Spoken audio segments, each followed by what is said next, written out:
Hi everyone, હું મનોજ ત્રિવેદી મારી ઉન્નતિ કોચિંગ નામની ચેનલ પર તમારું સ્વાગત કરું છું.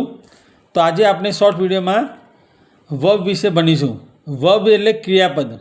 મોટાભાગના સ્ટુડન્ટ જે સ્ટાન્ડર્ડ 8 to 12માં ભણે છે ગુજરાતી મીડિયમ કે ઇંગ્લિશ મીડિયમમાં, જેને વર્બ નથી આવડતા, તો અહીંયા મેં 8 થી 10 વર્બ લખેલા છે, જેના સેકન્ડ ફોર્મ અને થર્ડ ફોર્મ પણ આપેલા છે. તો દરેક વર્બમાં જે મિનિંગ લખેલા છે અને જેનું સેકન્ડ ફોર્મ અને થર્ડ ફોર્મ થાય છે એ તમારે યાદ રાખવું. કોઈપણ સેન્ટેન્સ બનાવવા માટે વર્બ જરૂરી છે.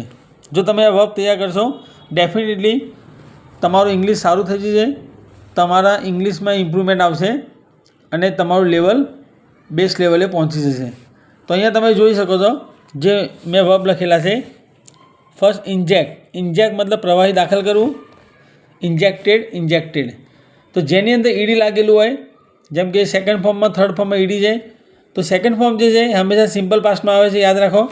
અને જે વર્બ 3 છે થર્ડ નંબરનું, એ વર્બ 3 ભૂતકૃદંત કહેવાય ગુજરાતીમાં. એ હંમેશા પરફેક્ટ ટેન્સ અને પેસિવ વોઇસમાં યુઝ થાય છે. મીન, બાજુમાં જે મેં SES લખ્યું છે ઇન્જેક્ટ્સ, મીનની પાછળ S મીન્સ, ફાઇટની પાછળ S fights, A he she it સાથે વપરાય છે સિમ્પલ પ્રેઝન્ટ ટેન્સમાં, યાદ રાખવું.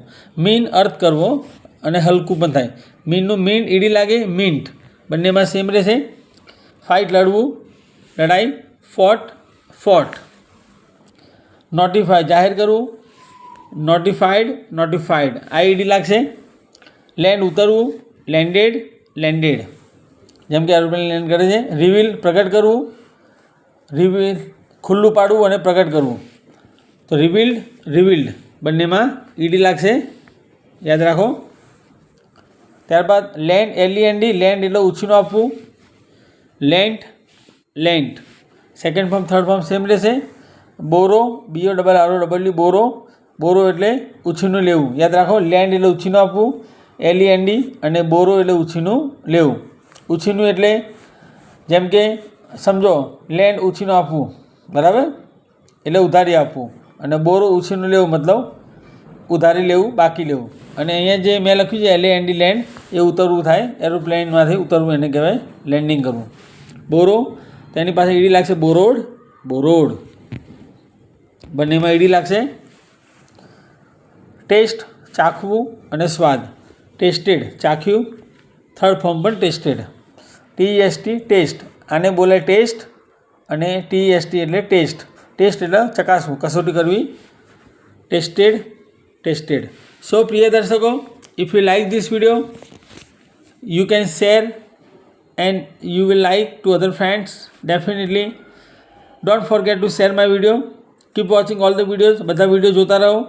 દરેક વિડીયોમાં હું ઇંગ્લિશને લગતી તમામ માહિતી પ્રસ્તુત કરતો રહીશ. સમયાંતરે જેમ ટાઈમ આવશે, એઝ ધ ટાઈમ પાસીસ, તમને દરેક ગ્રામરના ટૉપિક શીખવા મળશે. જો તમે ચેનલ સબસ્ક્રાઈબ નથી કરી તો ચેનલ સબસ્ક્રાઈબ કરો, જેથી કરીને આવનારા દરેક ગ્રામરના ટૉપિક સ્ટાન્ડર્ડ 8 to 12, ધોરણ 8 થી 12મા ધોરણ સુધી, અથવા ઇંગ્લિશ બોલવા માટે જે સ્ટુડન્ટ એક્સાઇટેડ છે, ક્યુરિયસ છે, સ્ટબોર્ન છે, જિદ્દી છે અને બહુ હાર્ડવર્કિંગ, પેઇન્સટેકિંગ, મહેનતુ છે, તો એ વિદ્યાર્થીઓને વિડીયો મિસ થવો ન જોઈએ. એ એવા જે સ્ટુડન્ટ મહેનતુ, હાર્ડવર્કિંગ, પેઇન્સટેકિંગ અને જે સ્ટબોર્ન, જિદ્દી અને બહુ જ એક્સાઇટેડ છે, એ સ્ટુડન્ટને આવા વિડીયો જોવાથી મિસ થવા ન જોઈએ. In short, they will get notification on time. I hope you will be satisfied by watching this video. So subscribe my channel and keep waiting for the next video.